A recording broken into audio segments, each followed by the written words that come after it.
Poland में एक कब्रिस्तान में पुरातत्व विज्ञानियों को एक कंकाल मिला है जिसे महिला वैम्पायर कहा जा रहा है। यह कंकाल अगस्त में मिला था, जिसकी जानकारी अब दी गई है। टोरून में निकोलस कोपर्निकस विश्वविद्यालय के प्रोफेसर डेरियस पोलिंस्की के नेतृत्व में टीम ने यह खोज की है। पीएन गांव में शोधकर्ताओं ने देखा कि महिला कंकाल के गले के चारों ओर एक दरांती लगी हुई है। साथ ही पैरों पर ताला जड़ा है।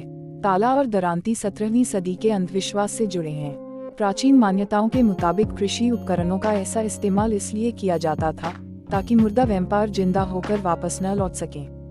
रिसर्चरों का कहना है गले के करीब दरांती को इस तरह रखा गया है ताकि अगर मुर्दा उठे तो उसका सिर कट जाए या घायल हो जाए।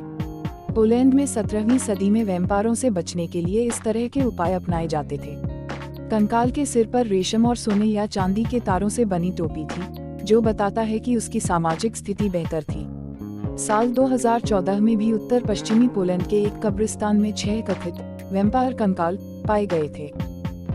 पोलैंड ने 17वीं शताब्दी में एक पिशाच स्थानिक की सूचना दी। इस प्रकार की प्रथाएं पूरे देश में लोकप्रिय हैं। शोध दल पर काम करने वाले प्रोफेसर डेरियस पोलिंस्की बताते हैं कि हंसाई के साथ अभ्यास के अलावा कभी कभी लाशों को जला दिया जाता था, पत्थरों से तोड़ा जाता था या उनके सिर और पैर काट दिए जाते थे। अनुसंधान दल कब्रिस्तान में आगे के विश्लेषण की योजना बना रहा है।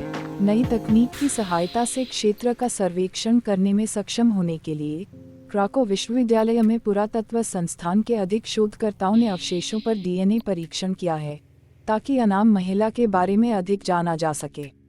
इस तरह की खोज विशेष रूप से यहाँ पोलैंड में आश्चर्यजनक है, खासकर अब सदियों बाद, पोलिंस्की ने कहा। शुद्ध आश्चर्य, लेकिन देश में इस तरह की यह पहली खोज नहीं है। प्राचीन मिथकों के अनुसार कृषि उपकरण को मरने वालों को मृतकों में से लौटने से रोकने के लिए माना जाता था। शोध दल का प्रतिनिधित्व करने वाली माग्दालेना जाग्रोडजिका ने कहा कि मानव अवशेषों में एक रेशमी टोपी भी थी जिसे सोने या चांदी के धागे से बुना गया था, जिसका अर्थ है कि अनाम महिला युवा और उच्च सामाजिक वर्ग की थी। जबकि ताला और दरांती 17वीं सदी के अंधविश्वासों से जुड़े हुए हैं, इसका सबसे अधिक अर्थ यह है कि उस पर अलौकिक अपराधों का आरोप लगाया गया होगा, या सिर्फ बाहर खड़े होने के लिए। जाग्रोड्स्का ने कहा, हो सकता है कि दरांती और ताला ने मृतक की वापसी से रक्षा की हो, जिसकी आशंका थी। इस संदर्भ में इन प्रथाओं को तथाकथित पिशाच विरोधी माना जा सकता है। महिला के मुंह के सामने एक उभरा हुआ दांत था, जो शायद 17वीं शताब्दी में लोगों को विश्वास दिलाता था कि वह खून चूसने वाली थी। पुरातत्वविदों ने कहा कि जिस तरह से महिला को दफनाया गया था वह भी असामान्य था, क्योंकि उसे बहुत सावधानी से दफनाया गया था, जो उन्होंने बताया कि शास्त्रीय एंटी वैम्पायर प्रथाओं के लिए आश्चर्यजनक है। पुरातत्वविदों ने पहली बार 2005 से 2009 में ब्यर्गोस्चिक्स के पास साइट की खोज की, जब उन्होंने चांदी के आभूषण, एक हार से अर्धकीमती पत्थरों, एक कांस्य कटोरा और रेशम के कपड़ों के टुकड़े सहित उच्च मूल्य वाली कब्र के सामान के साथ प्रारंभिक मध्ययुगीन कब्रों की खोज की। वे इस साल और अधिक खोजने की उम्मीद में लौटे। जब वे ऐसा करने में विफल रहे, तो उन्होंने अपना ध्यान पास के 17वीं शताब्दी के कब्रिस्तान की ओर लगाया, जो कृषि से क्षतिग्रस्त हो गया था। पुरातत्वविदों ने सबसे लुप्तप्राय खंड का निरीक्षण किया। यह इस काम के दौरान था कि वे सनसनीखेज कब्र के पास आए, जिसे उन्होंने तुरंत एक पिशाच विरोधी दफन के रूप में पहचाना।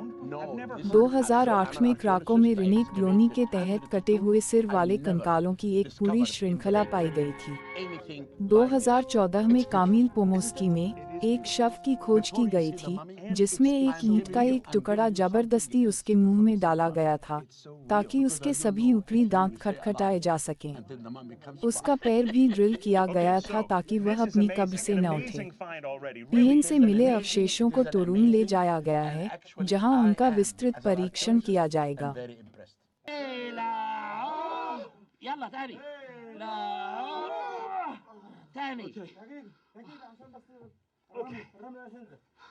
No, no, no, We're no, making no. our way in. Now, Josh. Yep.